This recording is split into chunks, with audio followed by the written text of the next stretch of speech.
Baka kaya hindi mo nakukuha ang pangarap mo dahil sa mga bagay na ito.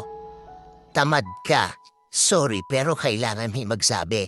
Ang pangarap sa buhay ay binibigyan ng maraming oras at sa mga sumusubok at nag-fail, hindi failure yan. Lesson yan. Gamitin mo yan hanggang makita ang tamang pagkakataon. Bakit siya? Ako hindi. Kung puro reklamo na lang tayo sa buhay, tama. Nakaka-stuck ang ganitong pag-uugali. Lahat naman tayo ay kanya-kanyang oras, tamang oras. Lagi ka nalang nag-i-imagine at walang aksyon. Puro ka nalang plano at kwento. Oo, alam na alam mo ang gagawin pero kahit kailan, di ka pa naka-step 1. Lagi ka nalang nakakakita ng inspirasyon sa social media at kinalilimutan mo agad ito. Hindi nag-i-stack yung inspirasyon at walang aksyong maaasahan sa'yo. O kaya may inumpisahan ka na kaso wala na ang katuluyan. Puro ka umpisa at walang natapos. Mamaya ka ng mamaya o kaya next week ka ng next week. Wala kang masyadong bilib sa sarili mo. Tuwing may nakikita kang problema na maliit, bumabalik ka na ulit sa isip na, tsaka na lang.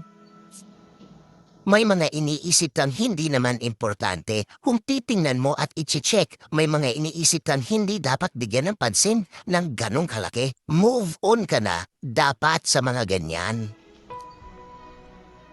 Masyado kang nakakapit sa comfort zone mo. Madali kang panghinaan ng loob. Tandaan, kapag inilagay na ng Diyos sa puso mo, dapat sundin mo ito kasi plano niya ito para sa'yo.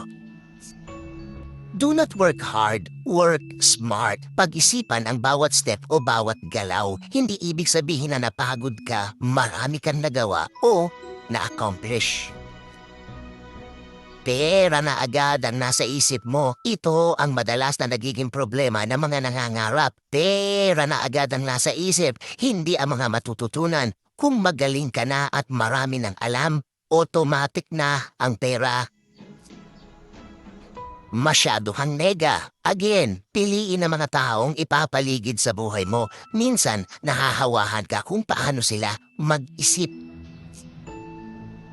Wala kang plano, wala kang guide, wala kang sinusunod na step by step. Minsan dito nagiging kalat ang mga plano natin sa buhay. Masyado kang bilib sa sarili mo. Akala mo kaya mo ang lahat ng bagay na dapat gagawin at ayaw mong umasa sa iba. Hindi mo na ma-manage ang pera mo. Lahat naman kasi ng bagay ay may guide dapat para malaman mo kung ikaw ay nagpa-progress o hindi.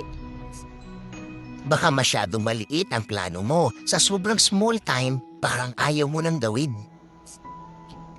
Hindi ka natututo. May mga aral na nangyayari na hindi mo isinasa puso at isinasa isip. Kailangan mo ang mga experiences na ito.